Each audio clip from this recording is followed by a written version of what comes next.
Good morning students. Last lecture में हमने election campaign के बारे में स्टडी किया था। आज हम करेंगे polling and counting of votes. कि वंस इलेक्शन कैंपेन कंप्लीट हो जाते हैं उसके बाद क्या होता है, पोलिंग होती है। पोलिंग स्टेशंस, डिफरेंट स्टेशंस आपने देखा हो, आपने अपने आसपास के रीजन में देखे होंगे। जब वोटिंग वाला डे होता है तो कैसे पोलिंग स्टेशंस होते हैं, वहां पे पीपल्स जाते हैं, अपना वोट कास्ट करते हैं एंड फिर आता है जिस दिन डिसीजन आता है या फिर जिस दिन काउंटिंग ऑफ वोट्स होती है। Okay, the final stage of an election is the day when the voters cast or poll their votes. That day is usually called the election day, है ना। जिस दिन वोट डलते हैं उस डे को हम इलेक्शन डे कहते हैं। Every person whose name is on the voter list can go to the nearby polling booth situated usually in the local school or a government office. Generally जो भी voting stations होते हैं या तो कोई government school होता है या फिर कोई गवर्नमेंट संस्था या ऑफिस होती है, वहीं पर वोटिंग की करवाई जाती है। Once the voter goes inside the booth, the election officials identify her, put the mark on her finger and allow her to cast her vote. Once जैसे ही वो इलेक्शन जहां पर पोलिंग स्टेशन है वहां पर जैसे जाता है तो उसको पोलिंग बूथ पर उसको सबसे पहले पोलिंग बूथ में जैसे एंटर होता है तो सबसे पहले उसकी रिकॉग्नाइजेशन होती है, तो एक आइडेंटिटी प्रूफ लगता है। फिर उसको वोटर लिस्ट से मिलाया जाता है। फिर उसके बाद में उसके उंगली पर एक मार्क लगाया जाता है इंक से, जो कि जिसका निशान 10 से 15 दिन तक रहता है, जिससे कि एक तरीके पहचान हो जाती है कि इस पर्सन ने वोट किया है और दोबारा वोट करने ना आ पाए। एंड फिर उसके बाद उसको फिर वोट करने की परमिशन दी जाती है। An agent of which candidate is allowed to sit inside the polling booth and ensure that the voting take place in a fair way. इसके साथ साथ जिस भी पार्टी का कैंडिडेट वहां लड़ रहा है उसका कोई भी एजेंट, उस पार्टी का कोई भी एजेंट पोलिंग स्टेशन के अंदर, यानी कि पोलिंग जो बूथ है उसके उस प्रीमाइसेस के अंदर वहां पर बैठ सकता है, देख सकता है कि पोलिंग जो हो रही है या वोटिंग जो डल रही है वो फेयर तरीके से डल रही है कि नहीं। ओके,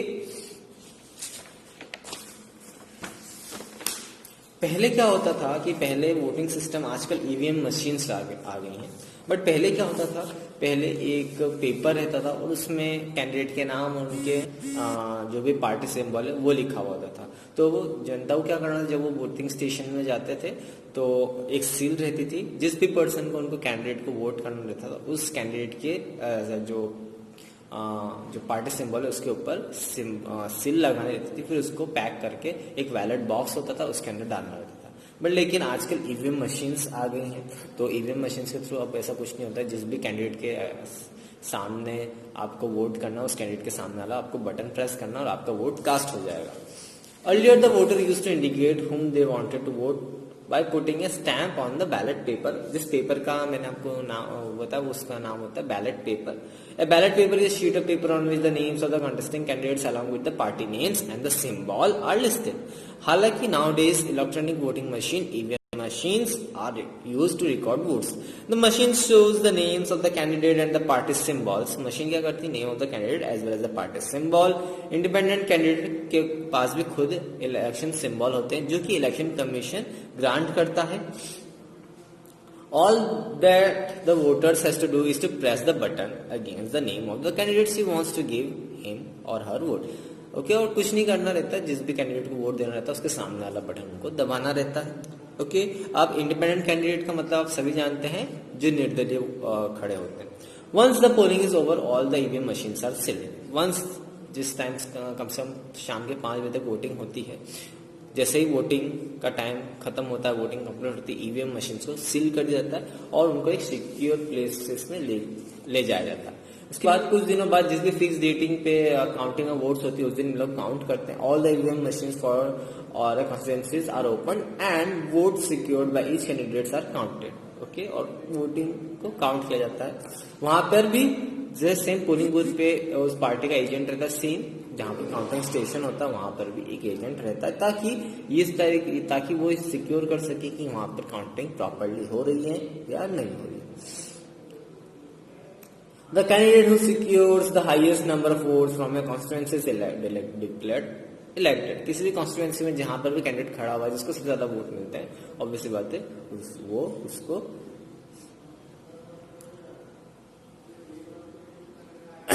इसको हाईएस्ट नंबर ऑफ वोट्स जिसको मिलता है वो कैंडिडेट जीत जाता है। In a general election usually the counting of votes in all constituencies take place at the same time on the same day.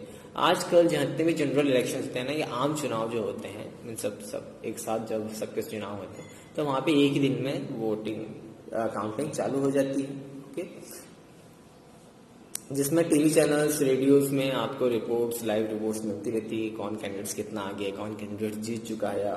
Okay, within a few hours of counting all the results are declared and it became clear as who will form the next government। और कुछ ही घंटों में पता चल जाता है कि कौन सी पार्टी जीत रही है, और विद इन अ डे हमें पता चल जाता है कि अब किसकी गवर्नमेंट, अब नेक्स्ट किसकी गवर्नमेंट बनेगी। Okay, so now the next topic जो आ रहा है वो आ रहा है 3.3 what makes elections in India democratic. किन वजहों से इलेक्शंस इन इंडिया डेमोक्रेटिक होती हैं।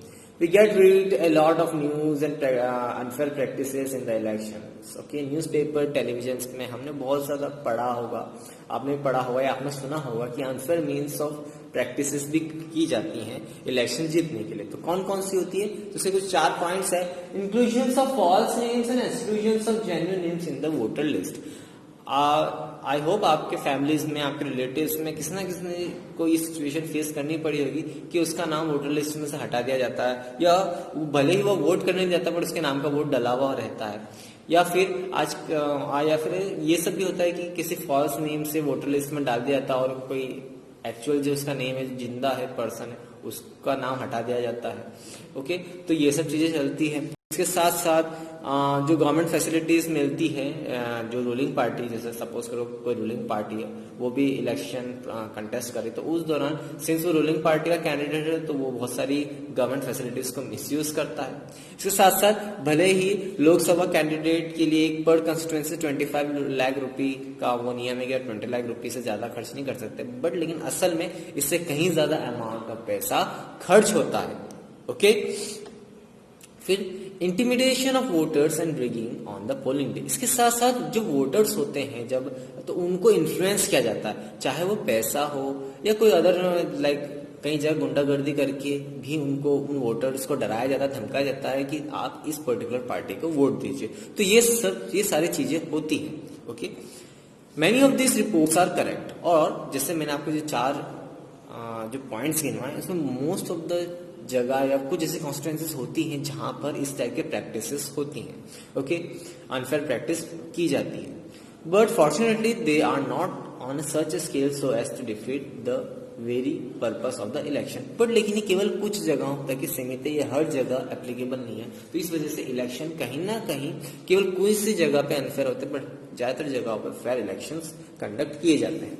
This become clear if we ask basic questions, can a party win elections and come to power not because it has popular support but through electoral malpractices. हाँ, पर लेकिन कुछ जगहों पर ये हम बोल सकते हैं कि कुछ जगह पर कोई भी पार्टी सिर्फ फेमस होने की वजह से नहीं जीतती है, बल्कि जो गलत तरीके से प्रैक्टिस करते हैं, किसी को डरा धमका के, पैसे दे के, इससे भी कई जगह किसी कॉन्स्टिट्यूएंसीज में वोटर्स वोट करने की वजह से वहां पर लीडर्स इलेक्ट हो जाते हैं। तो इन सब चीजों को एग्जामिन करने के लिए एक कमेटी बिठाई जाती है जिसको कि कहा जाता है इंडिपेंडेंट इलेक्शन कमीशन, ईसी, है ना, इंडिया में इलेक्शन कमीशन कहा जाता है। Okay, one simple way of checking whether elections are fair और not is to look at who conducts the elections. Are they independent or the government, or the government or the ruling party influence or pressurize them? Do they have enough powers to be able to conduct free and fair election? Do they actually use powers? अब कि कोई ऐसी commissions या फिर जैसे मैंने organisation जो कि इलेक्शन कंडक्ट करवाते हैं, क्या वो एक गवर्नमेंट बॉडी होती है या एक इंडिपेंडेंट बॉडी होती है? क्या वो रूलिंग पार्टी जो होती है, जो चुनाव लड़ रही थी, कहीं उसके इन्फ्लुएंस में आके तो काम नहीं करती? ये सारी चीजों के हम आंसर्स आपको नेक्स्ट में आपको पढ़ के बताऊंगा। The answer to all this question is quite positive to our country. हमारे देश में जिसका आंसर मिलता है वो काफी पॉजिटिव मिलता है। In our country elections are conducted by an independent and very powerful election commission. ये जो कमीशन होता है इलेक्शन कमीशन, ये गवर्नमेंट या रूलिंग पार्टी या सेंट्रल गवर्नमेंट के अंडरटेकिंग बॉडी नहीं है, ये इंडिपेंडेंटली काम करती है। अगर रूलिंग पार्टी का कोई कैंडिडेट अगर माल प्रैक्टिस करता है ड्यूरिंग द इलेक्शन तो वो उसका नॉमिनेशन को रिजेक्ट कर सकती है, इतनी पावर होती है। It enjoy the same kind of independence that the judiciary enjoy, the जो जिस तरीके के फैसले लेने की इंडिपेंडेंस है लाइक सेम अस जैसे हमारे कोर्ट में हमारे जुडिशियरी सिस्टम को होता है, सेम ऐसी पावर्स इलेक्शन कमीशन को भी है। The chief election commissioner CEC is appointed by the president of the India. The chief of the election commissioner जिसको कि सीईसी कहा जाता है, उसको कौन अपॉइंट करता है? The president of India. But once appointed the chief election commissioner is not answerable to the president और द गवर्नमेंट। और जैसे इसका अपॉइंटमेंट हो जाता है तो ये अब किसी भी गवर्नमेंट के प्रेशराइज में आके काम नहीं कर सकता, ना ही प्रेसिडेंट जिसने उसको अपॉइंट किया वो इससे सवाल जवाब कर सकता है, इतनी पावरफुल इसकी पोजीशन होती है। Even if the ruling party or the government does not like what the commission does, it is virtually impossible for it to remove the CEC. और अगर रूलिंग पार्टी भी चाहे कि ये जो पर्सन है ये हमारे तौर तरीके से या सही तरीके से काम नहीं कर, चाह कर भी वो उस इलेक्शन कमिश्नर के जो हेड है उसको वो रिमूव नहीं कर सकते। Okay, very few election commissions in the world have such wide range of powers. बहुत ही कम इलेक्शन कमीशन है अराउंड द डेमोक्रेटिक वर्ल्ड जिनके पास इतनी पावर्स हैं।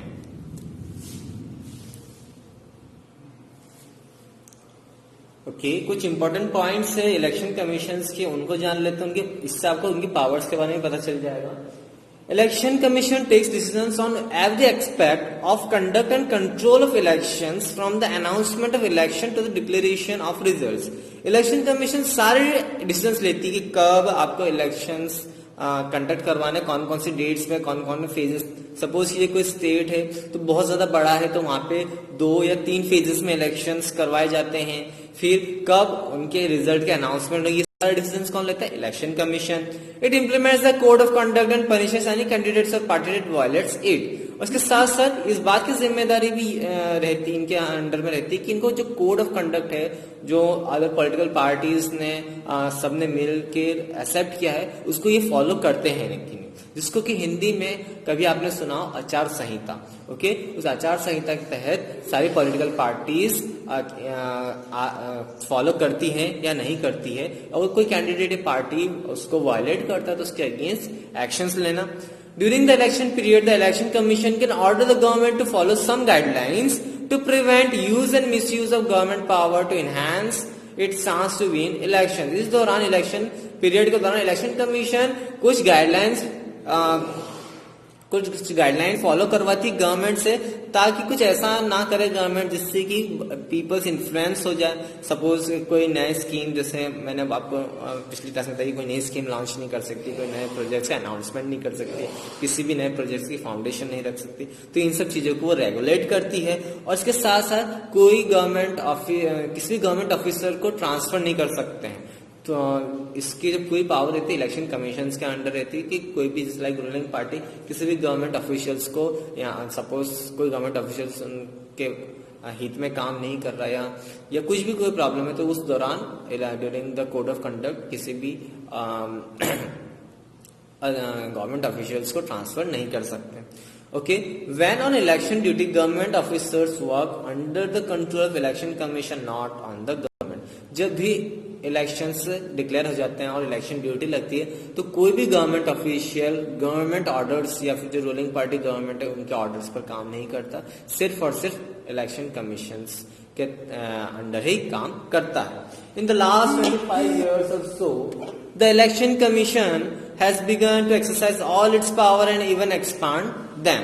It is very common now for the election commission to re-pyramid the government and administration of their lapses. When the election officials came to the option that polling was not unfair in some booths or even an entire constituency, they ordered to re-poll. अब देखिए कितनी supremacy power है इनके पास कि अगर इनको ऐसा लगता है कि किसी भी कॉन्स्टिट्यूएंसी में अनफेयर तरीके से वोटिंग हुई है तो उस इलेक्शन को वो रद्द कर देते और वापस से रीपोलिंग करवा सकते हैं। ओके, पिछले 25 सालों में इलेक्शन कमीशन के पास ऐसी पावर्स, अपने पावर्स का यूज करके इन्होंने कहीं हद तक जो भी लैप्सेस आते हैं या फिर जहां पर भी अनफेयर मीन्स ऑफ वोटिंग होती है वहां पर इन्होंने रोका है, वापस से रीपोलिंग करवाई है। The ruling parties often does not like what the election commission does. ऐसा देखा गया कि जो रूलिंग पार्टी होती है, रूलिंग गवर्नमेंट होती है, उसको इलेक्शन कमीशन के डिसीजंस पसंद नहीं आती हैं, बट फिर उसके बावजूद भी उन्हें इलेक्शन कमीशन के डिसीजंस, उनकी गाइडलाइंस, उनके रूल्स एंड रेगुलेशंस फॉलो करने पड़ते हैं। This could not have happened if the EC was not independent and powerful. और कहीं ना कहीं जो इलेक्शन कमीशंस का बिठाना या इलेक्शन कमीशंस का होना बहुत ज्यादा इंपॉर्टेंट है। अदरवाइज रूलिंग पार्टी अपने मन के हिसाब से कुछ भी एक्सरसाइज करवा सकती है अपने कॉन्स्टिट्यूएंसीज में, और गवर्नमेंट जो पावर्स है उसका मिसयूज कर सकती है ड्यूरिंग द इलेक्शंस। तो इसी वजह से इलेक्शन कमीशंस का होना बहुत ज्यादा नेसेसरी। ओके, नेक्स्ट जो टॉपिक है वो है पॉपुलर पार्टिसिपेशन, है ना, कि कौन कौन इलेक्शन में पार्टिसिपेट करता है, कौन, जो most importantly the common people, क्योंकि ये कहीं ना कहीं वोटिंग करने जाते हैं जब जाके गवर्नमेंट इलेक्टेड होती है। तो कौन कौन सा सेक्शन ऑफ सोसाइटी है जो पॉपुलर पार्टिसिपेट करते हैं, तो इसके बारे में हम पढ़ेंगे। Popular participation another way to check the equality of election process is to whether people participate in it with enthusiasm. Okay, एक तरीके से हम इस तरह कैसे जजमेंट लगा सकते हैं कि एक्चुअल पीपल जो है वो इलेक्शन प्रोसेस में पार्टिसिपेट कर रहे हैं या नहीं, उसका पता कैसे चलता है। If the election process is not free और fair, people will not continue to participate in this voting elections. अगर इलेक्शन फ्री या फेयर तरीके से नहीं होंगे तो पीपल का इंटरेस्ट खत्म हो जाएगा वोटिंग करने से, क्योंकि उनको ऐसा रहेगा कि क्या मतलब है, भले ही हम किसी भी दूसरे कैंडिडेट को वोट करने जाएंगे पर जो अनफेयर मीन से इलेक्शन लड़ रहे हैं वही जीतेगा। इस वजह से पीपल्स जाते ही नहीं। यहाँ पर अलग अलग चार्ट्स बनाए गए हैं, अलग अलग पॉइंट्स के बेसिस पे कुछ ग्राफ्स दे रखे हैं, जिससे कि हमें पता चलता है वो कि एक्चुअल में कौन सा सेक्शन ज्यादा वोट करता है। Other parts of the world है जहाँ पे डेमोक्रेटिक गवर्नमेंट है, वहां पर वोटिंग होती है या नहीं होती, कितने पार्टिसिपेट करते हैं पीपल्स, इसके बारे में हम जानेंगे। सबसे पहला पॉइंट आता है people's participation in election is usually measured by voter turnout. सबसे पहले जैसे पार्टिसिपेशन ऑफ पीपल का मेजर कैसे किया जाता है, वोटर टर्नआउट से। The turnout indicate the percent of eligible voters who actually cast their vote. अब इस वोटर टर्नआउट में हमें क्या पता चलता है कि कितने परसेंट ऑफ द पीपल ने हमें मतलब वोटिंग मतलब जो वोटिंग पोलिंग डे है उस दिन कितने जनों ने वोट किया है। Over the last 50 years the turnout in Europe and north America has declined. अब पिछले 50 सालों में जो वोटर टर्नआउट है पिछले Europe as well as North America दोनों कॉन्टिनेंट्स है वहां पर डिक्लाइन हुआ है। वहां पर मतलब वोटिंग टर्नआउट यानी कि number of percentage of the people voting decline किया, मतलब अब वोटिंग वहां पे कम करते हैं। In India the turnout has either remain stable और एक्चुअली गॉन अप। वेयरएज अगर हम इंडिया की बात करें तो वहां पर या तो स्टेबल है या फिर कई बार अभी in the last 10 years voting percentage बढ़ा है। ओके, तो यहाँ पर जो ग्राफ आपको दिख रहा है वो इसी का ही इलाबरेट क्या है। यूनाइटेड किंगडम का वोटर टर्नआउट है और इंडिया का वोटर टर्नआउट है। ओके, वाई एक्सिस पे वोटर टर्नआउट है और in the X axis year दे रखा है 1991 से 2015 तक। ओके, जब आप उस ग्राफ को ध्यान से पढ़ेंगे तो 1991 के दौरान यूके में वोटर टर्नआउट बहुत ज्यादा था, 78% था, पर लेकिन in the mid of between the 1991-2015 the voter turnout decline हुआ, 70% पे गया। बाय द टाइम नियर 2015 और डिक्लाइनेशन आया, हालांकि 2015 में इसमें कुछ ग्रोथ आई है but not as compare to 1991 और यहाँ पर 66% वोट टर्नआउट है, 66% ऑफ द पॉपुलेशन ने सिर्फ वोट किया। Whereas अगर हम इंडिया को कंपेयर करते हैं, in the year 1991 only 56% of the Indian population voted. फिर बाद में थोड़े साल बाद 58% हुआ, फिर एक ईयर 62 हुआ, फिर after some year 60 and now it's gradually has increased up to 66%। अगर हम कंपेयर करें यूनाइटेड किंगडम और इंडिया के, तो एक ऐसा समय था जहां पे in the initial years like 1991 में जहां पे यूनाइटेड किंगडम में बहुत ज्यादा मात्रा में वोटिंग होती थी, ऑलमोस्ट 76%, जो कि अब ड्रॉप आउट हो चुकी है 66% में, जहां वेयरएज इंडिया में जहां पर 56% वोटर टर्नआउट था, अब जाके 2015 में 66% हो गया। ओके, आज के लिए इतना ही। नेक्स्ट लेक्चर में हम इनके 2 और ग्राफ्स पढ़ेंगे एंड द मोस्ट इंपॉर्टेंटली जो मेन टॉपिक है, challenges to free and fair election. कौन कौन से चैलेंजेस फेस करने पड़ते हैं फ्री और फेयर इलेक्शंस में। ओके, आज के लिए इतना ही। Thank you.